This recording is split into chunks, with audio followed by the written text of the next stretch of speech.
Close your eyes for a moment and imagine. It's a warm California day in 1961. A tall Texan with a weathered face stands in his workshop, staring at a gleaming British roadster. His heart is racing. Not from fear, but from possibility. This man is Carroll Shelby, and what he's about to do will shake the automotive world to its core. But let me take you back even further, because to understand the Cobra, you need to understand the man behind it. Carroll Shelby wasn't born into wealth. He wasn't a trust fund kid playing with daddy's money. No. Shelby started out as a chicken farmer in Texas. A chicken farmer who happened to have gasoline running through his veins instead of blood. During World War II, he flew bombers. After the war, he raced anything with wheels. Motorcycles, jalopies, sports cars. If it moved, Shelby wanted to make it move faster. By the late 1950s, he'd become one of America's top racing drivers. He won Le Mans in 1959, standing on top of the world. But there was a problem. A heart condition.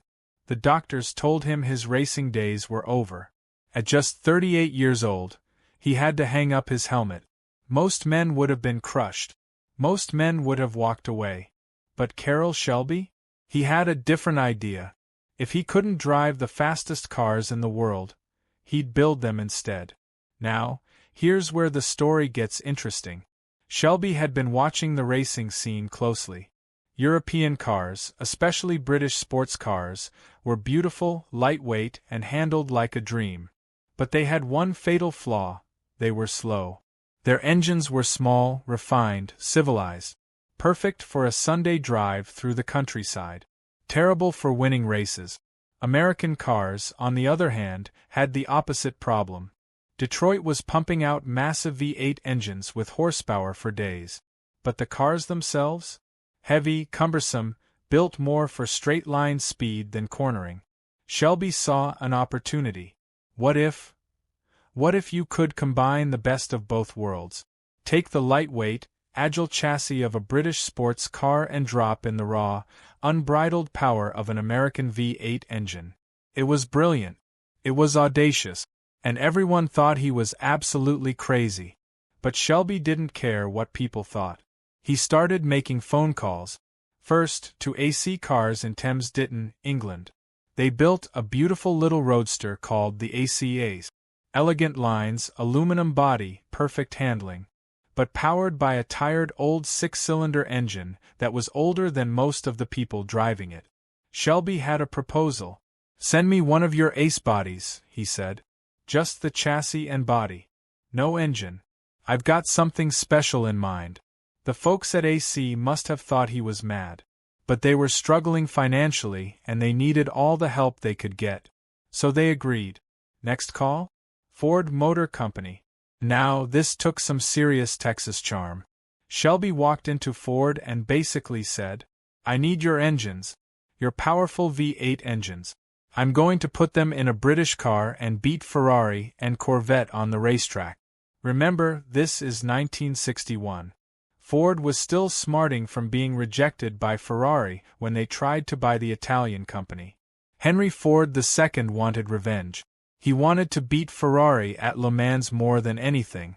So when this brash Texan walked in with a plan to embarrass the Europeans, Ford listened, and they agreed to supply their small-block V8 engines. By early 1962, everything was coming together. The first AC Ace chassis arrived in California at Shelby's small shop in Venice. The Ford 260 cubic-inch V8 was waiting.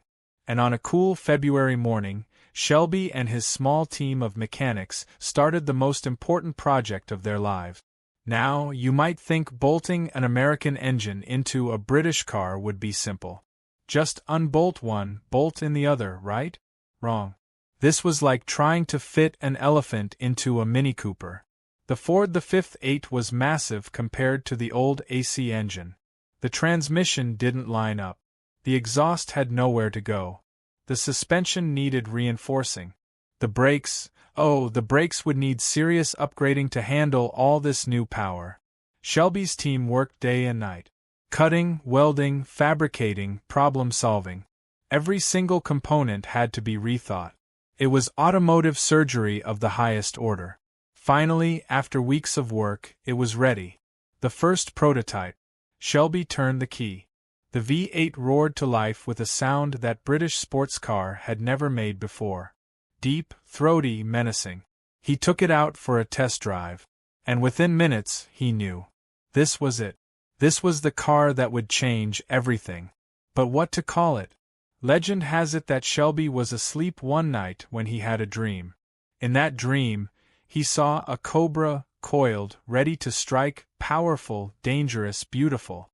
When he woke up, he knew exactly what to name his creation. The Shelby Cobra. The first Cobras used Ford's 260 cubic inch V8. They were fast. Really fast. But Shelby wanted more. By 1963, he upgraded to Ford's 289 cubic inch engine. These cars were absolute weapons on the racetrack. Lightweight, powerful, and in the hands of a skilled driver, nearly unbeatable. The Cobra started winning races. Not just winning, dominating. At Riverside, at Sebring, at racetracks across America and Europe, the Cobra was leaving Corvettes and Ferraris in its dust. People couldn't believe it. This upstart American car, built in a small California shop, was beating the best that Europe had to offer. But Shelby wasn't satisfied. He wanted more power. Always more power. So he approached Ford with an insane request. Give me your biggest engine.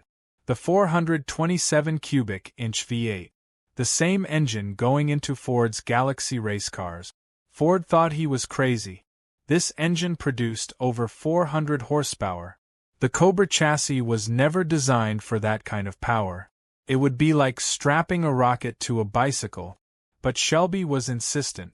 And Ford, loving the publicity the Cobra was generating, agreed. The 427 Cobra made its debut in 1965. And it was absolutely terrifying. This wasn't just a fast car. This was barely controlled chaos. With a power-to-weight ratio that rivaled modern supercars, the 427 Cobra could hit 60 miles per hour in under 4 seconds. The top speed? Over 180 miles per hour. In 1965. Think about that for a second. While most families were driving around in station wagons that struggled to hit 90, the Cobra 427 was pushing towards 200. Drivers either loved it or feared it. There was no middle ground. The Cobra demanded respect. It demanded skill. Get it wrong and it would bite you. Hard.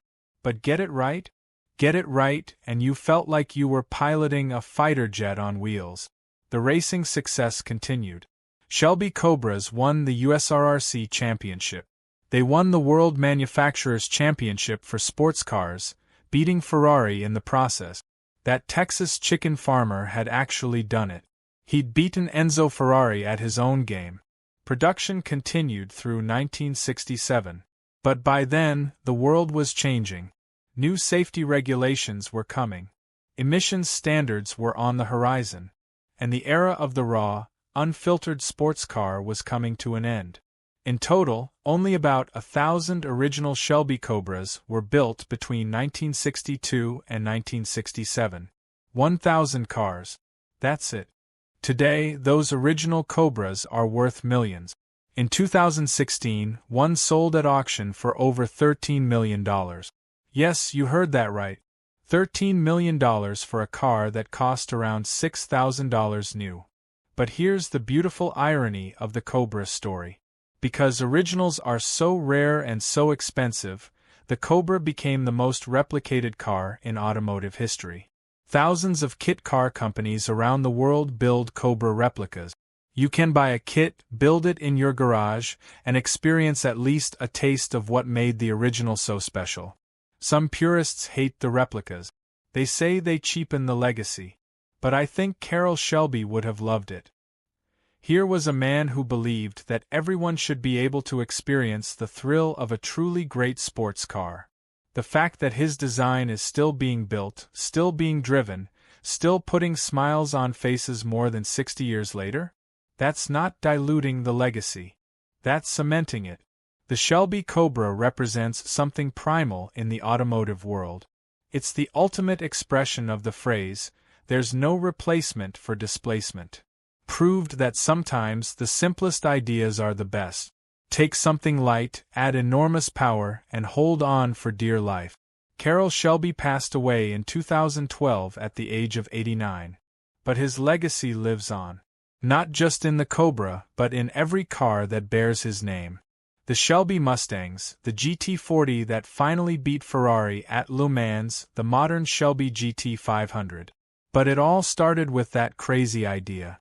That audacious dream of a chicken farmer from Texas who looked at a British roadster and saw possibility. The Shelby Cobra. A car built by a man who refused to accept limitations.